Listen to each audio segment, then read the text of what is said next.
नीतीश कुमार ने बिहार विधान परिषद की सदस्यता से इस्तीफा दे दिया है। अब नीतीश कुमार के इस्तीफे पर जेडीयू नेता और मंत्री अशोक चौधरी भावुक हो गए, जबकि केंद्रीय मंत्री गिरिराज सिंह ने कहा कि उनका जो कार्यकाल है वो स्वर्णिम अक्षरों में लिखा जाएगा। हालांकि नेता प्रतिपक्ष तेजस्वी यादव ने आरोप लगाया कि बीजेपी ने नीतीश कुमार को ठगा है। ये रिपोर्ट देखिए, फिर खबर तो समझिए।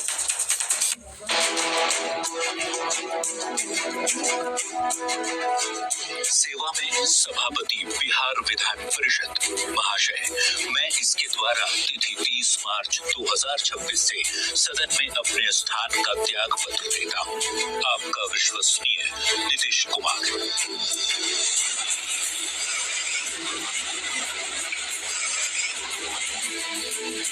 और इसी पत्र के साथ बिहार के मुख्यमंत्री नीतीश कुमार का बिहार विधान परिषद में 20 साल लंबे सफर पर विराम लग गया।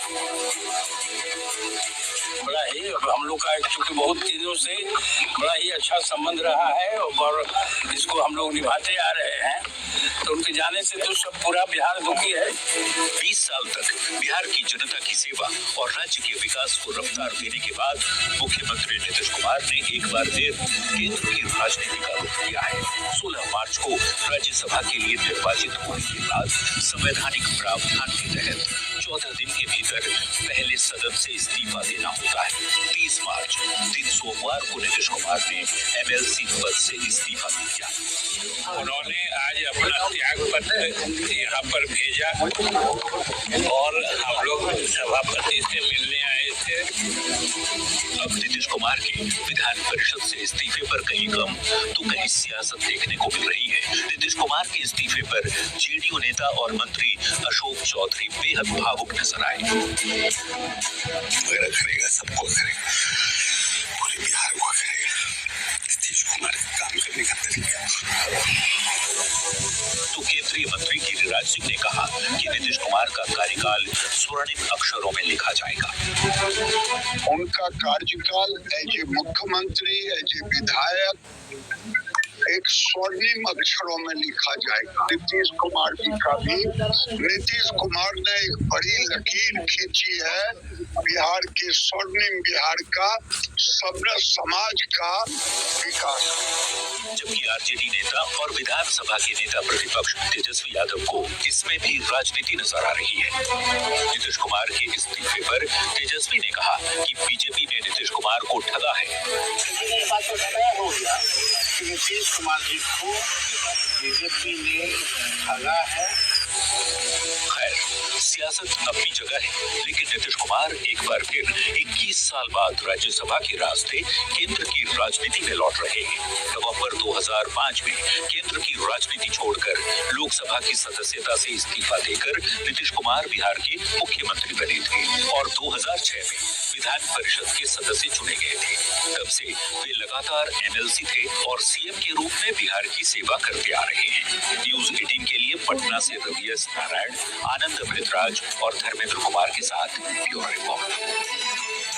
नीतीश कुमार ने विधान परिषद से इस्तीफा दे दिया है। अब उनके इस्तीफे के बाद बिहार में कहीं गम है, यानी कोई दुखी है, तो कहीं सियासत भी हो रही है।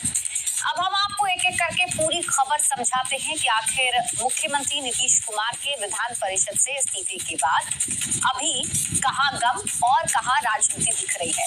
देखिए, नीतीश कुमार की संसदीय राजनीति को अगर आप समझें तो उसे आप ऐसे समझिए कि नीतीश कुमार देश के उन चुनिंदा नेताओं में शामिल हैं जो संसद और विधानमंडल के यानी कि चारों सदनों के सदस्य बन गए हैं। नीतीश कुमार की संसदीय राजनीति विधानसभा से शुरू हुई थी। 1985 में पहला विधानसभा चुनाव नीतीश कुमार ने जीता था और फिर 1989 में नीतीश कुमार लोकसभा का चुनाव जीतकर संसद में पहुंच गए। उसके ठीक बाद जब 2005 में बिहार के मुख्यमंत्री बने तो बिहार विधान परिषद की सदस्यता नीतीश कुमार ने ली और अब इसी 16 मार्च को नीतीश कुमार राज्यसभा के लिए निर्वाचित हो गए हैं।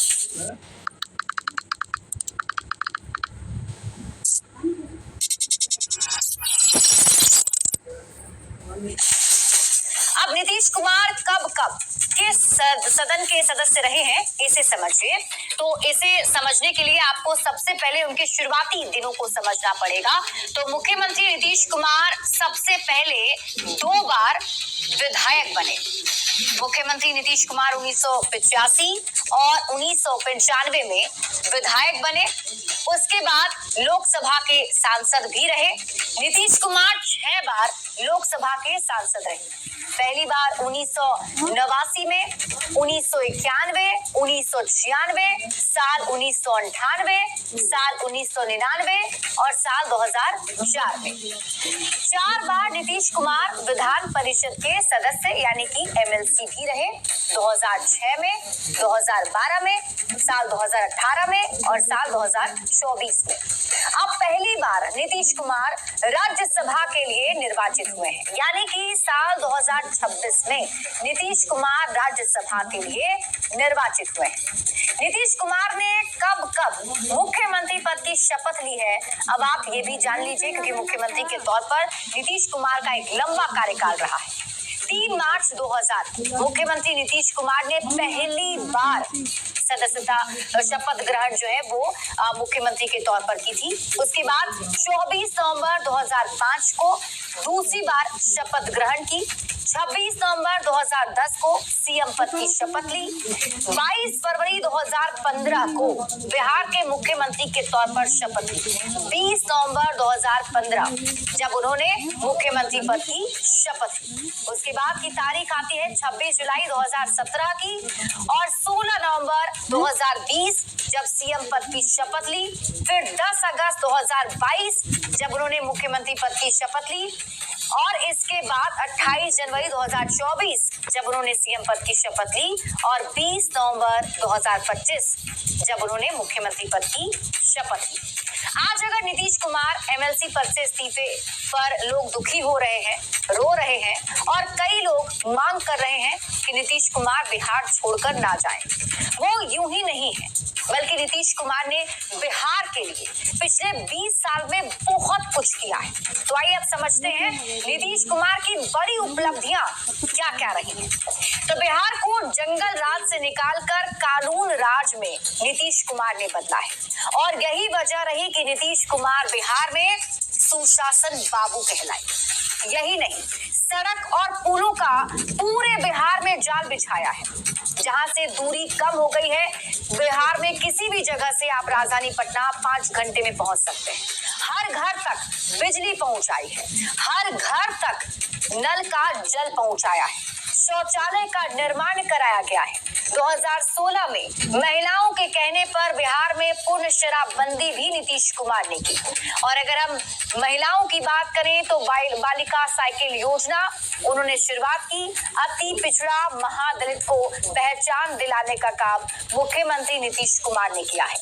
महिला आरक्षण का बड़ा फैसला भी सीएम नीतीश कुमार ने ही लिया, जिसमें पंचायत निकाय में सरकारी नौकरी में दोनों ही जगह उन्हें आरक्षण दिए गए। पंचायत निकाय में 50% का आरक्षण है और इसके साथ ही सरकारी नौकरी में 35% का आरक्षण मुख्यमंत्री नीतीश कुमार ने महिलाओं के उत्थान के लिए महिलाओं को दिया है। बढ़ते हैं आगे और बात अगली खबर की। नेता प्रतिपक्ष तेजस्वी यादव ने फेसबुक पोस्ट के जरिए सरकार पर निशाना साधा है। अब तेजस्वी यादव ने फ्री बिजली को जनता की आंखों में धूल झोंकना बताया है और कहा कि अलग अलग समय पर अलग अलग बिजली का रेट तय करके सरकार 4 महीने में ही लोगों को लूटने लगी है। तेजस्वी यादव के आरोप पर एनडीए नेताओं ने भी पलटवार किया है। ये रिपोर्ट देखिए फिर खबर को समझिए।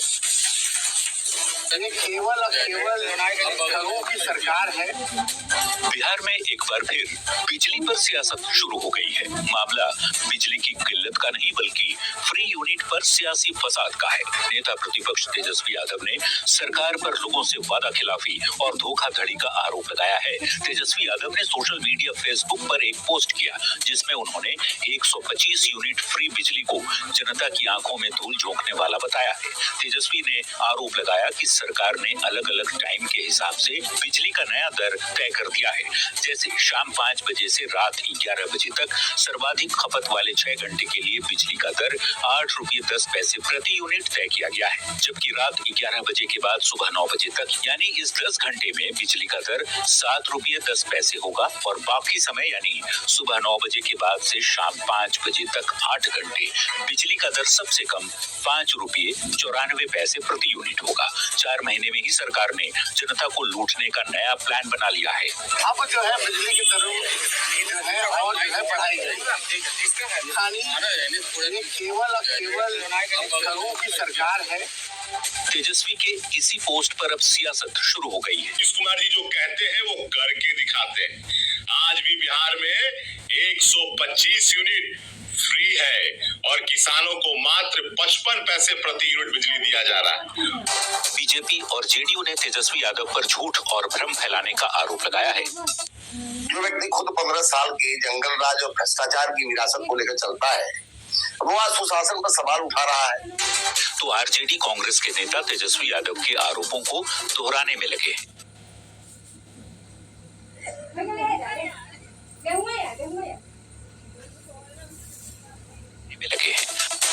और धृष्टता देखिए, दुष्टता देखिए। लोगों के पास खाना बनाने के लिए गैस नहीं है तो इंडक्शन लोगों ने खरीदा, तो बिजली की कीमत 20% इन लोगों ने बढ़ा दी। कैसे दुष्ट लोग हैं।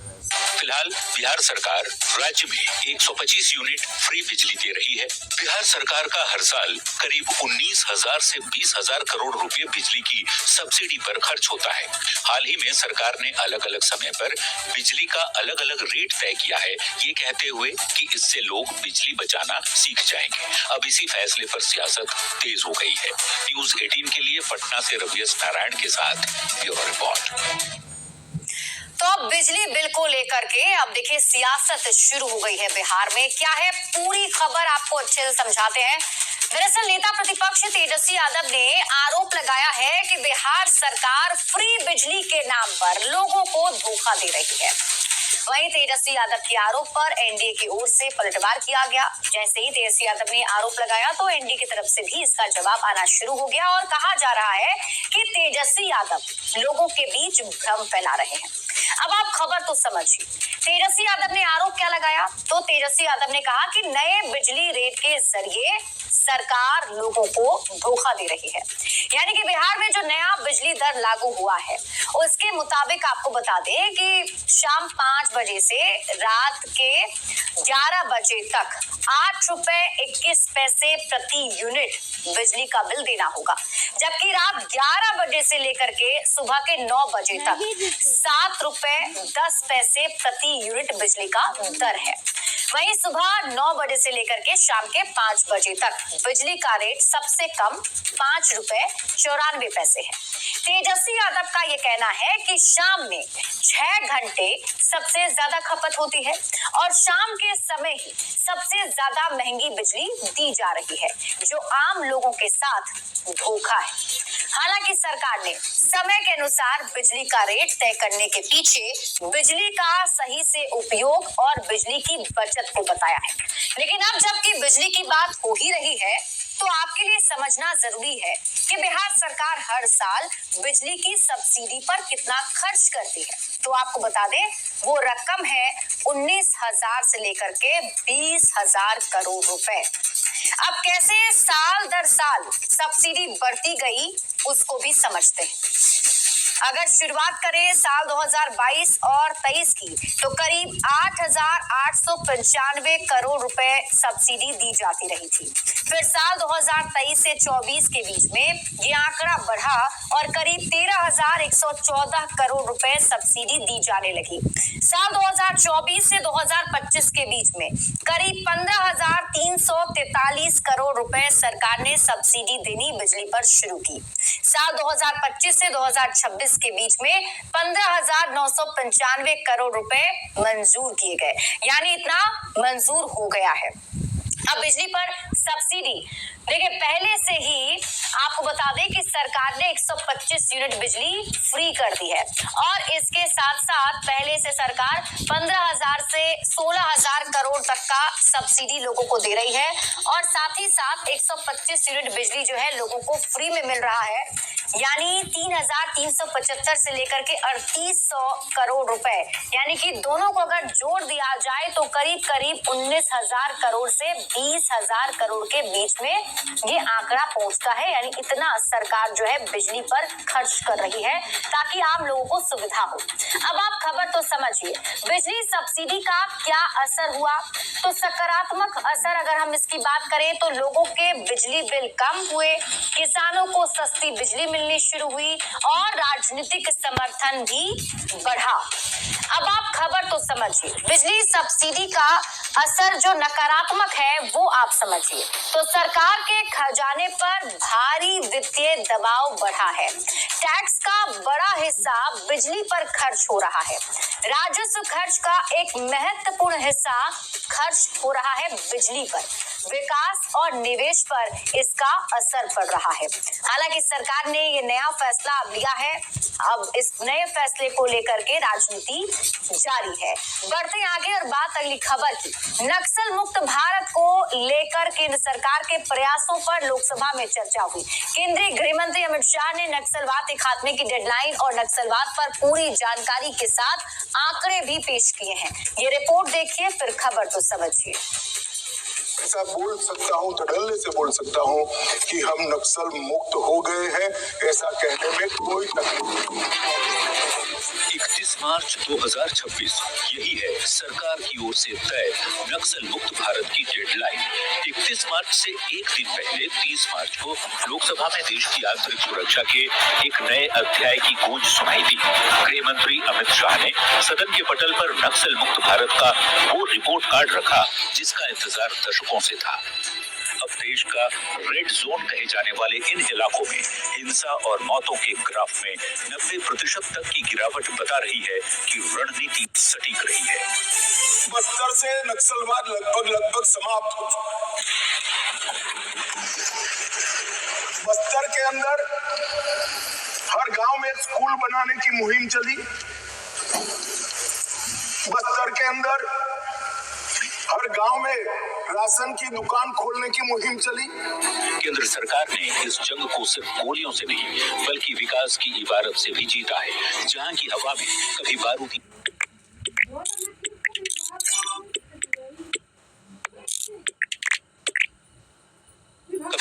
महक रहती थी, आज उस बस्तर के जगदलपुर में 240 बेड का अत्याधुनिक सुपर स्पेशलिटी अस्पताल खड़ा है। यही नहीं, विकास की बयार अब दूर दराज के घरों तक पहुंच रही है।